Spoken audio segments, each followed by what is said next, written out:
L'investissement dans la jeunesse a déjà, c'est un processus qui suit déjà son cours dans notre pays. Ça, il faut le reconnaître.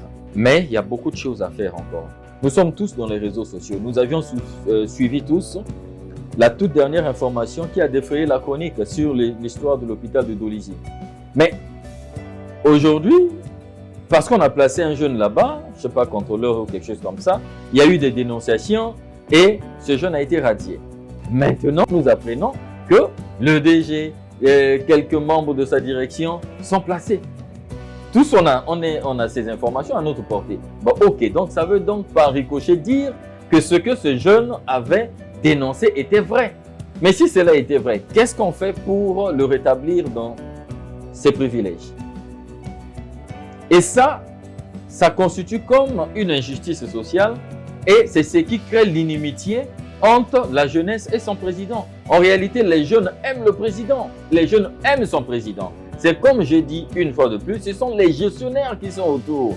Est-ce que ces gestionnaires nous aiment, vraiment nous la jeunesse, comme le président nous aime? Est-ce que les gestionnaires de la vision du président nous considèrent comme le président nous considère? C'est ça le problème. Et ça, je pense que le président doit regarder ça avec une attention assez particulière. La jeunesse n'a pas un problème avec son président. La jeunesse aime son président, d'autant plus que le président aime sa jeunesse. Mais le problème, c'est les gestionnaires de la vision du président de la République. Il y a tellement de deux poids, deux mesures que c'est un problème. Ce qui est dommage, nous pensons dans notre pays que la jeunesse a un problème de formation. Sinon, moi, je ne serais pas là en train de diriger une entreprise. J'étais malheureusement un peu choqué, invité dans une conférence.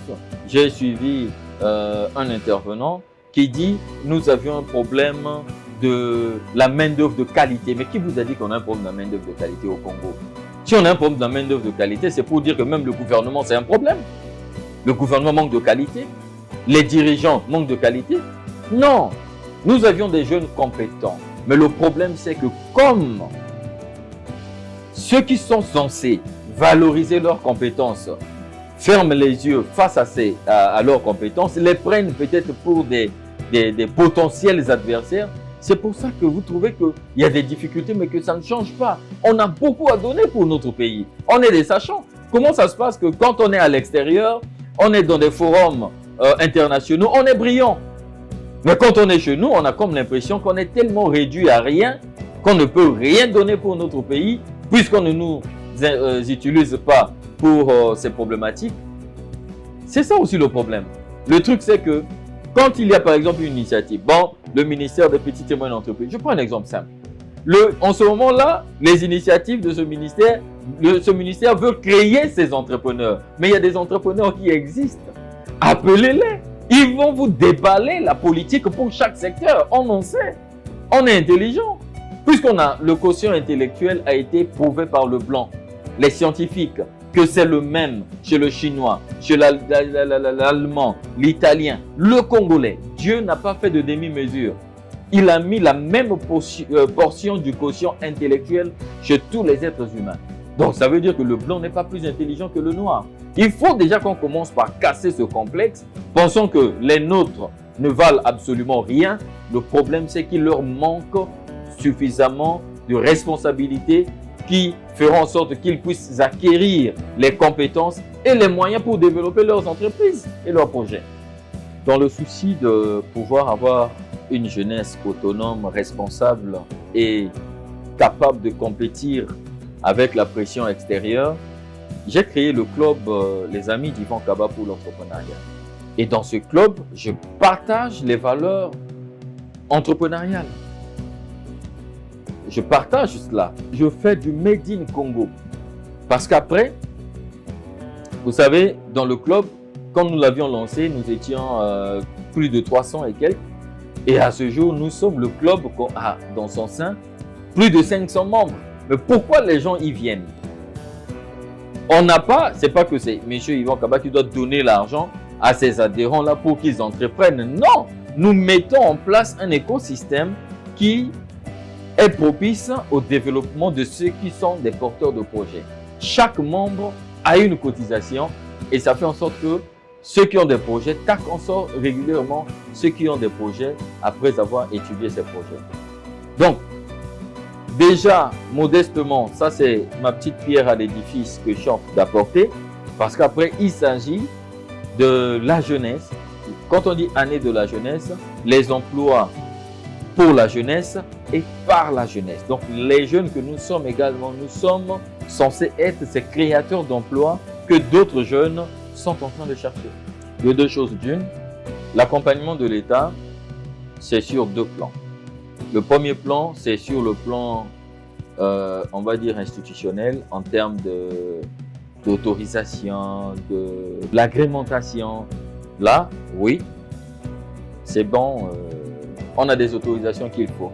Mais les autorisations ne sont pas tout pour l'émergence d'une société.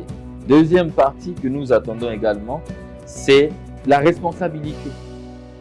Les tâches qui sont liées à notre secteur, qui sont confiées aux sociétés étrangères que nous pouvons faire, ça n'a aucun sens qu'on puisse confier cela à une société étrangère, tandis que nous pouvons faire les mêmes choses. Le secteur qui est le nôtre, qui est le secteur de l'assainissement, par exemple. Quand vous regardez les gens qui font le balayage des rues, la collecte des déchets, qui conduisent les véhicules, qui entretiennent les sites, par exemple, des dépôts des déchets, sont tous des Congolais. Alors, qu'est-ce que le Congolais ne peut pas faire dans ce métier? Souvent, parfois, on nous pose des questions. Est-ce que vous avez les équipements? Mais c'est une question qui n'a même pas de sens intellectuel. Parce que l'équipement, aucune société qui travaille dans ce secteur-là au Congo n'est concessionnaire des équipements automobiles.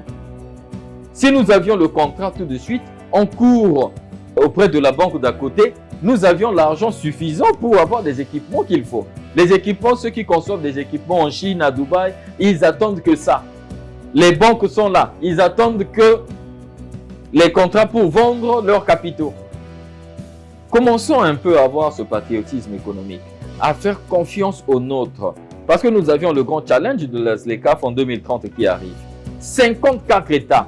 Donc nos frontières vont s'ouvrir sur 53 États. En ce moment-là, on n'a pas préparé nos entreprises à ce qu'elles deviennent des entreprises fortes.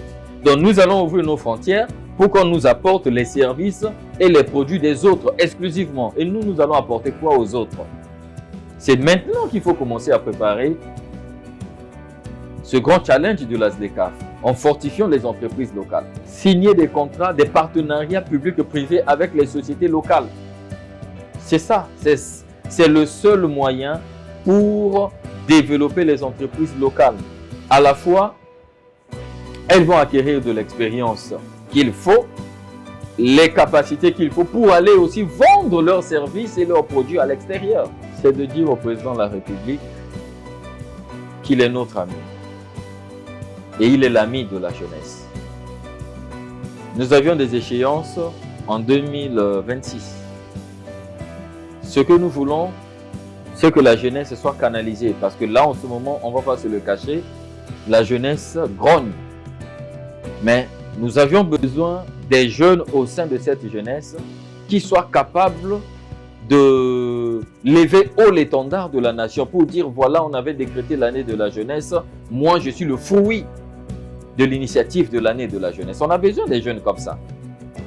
Et en ce moment-là, ces jeunes pourront servir de témoignage pour d'autres jeunes afin que nous ne vivons pas les escalades de tout genre dans notre pays pendant les moments électoraux. Nous savons comment ça se passe.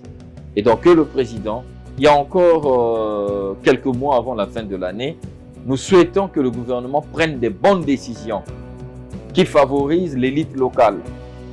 Parce que ce qui est vrai, nous voyons des choses, ça se passe devant nous. Mais on ne peut pas parler, on ne peut pas tout dire. Il faut déjà qu'il y ait cette considération, cette marque de considération où les nationaux se sentent être valorisés. Voilà mon plaidoyer le plus fort.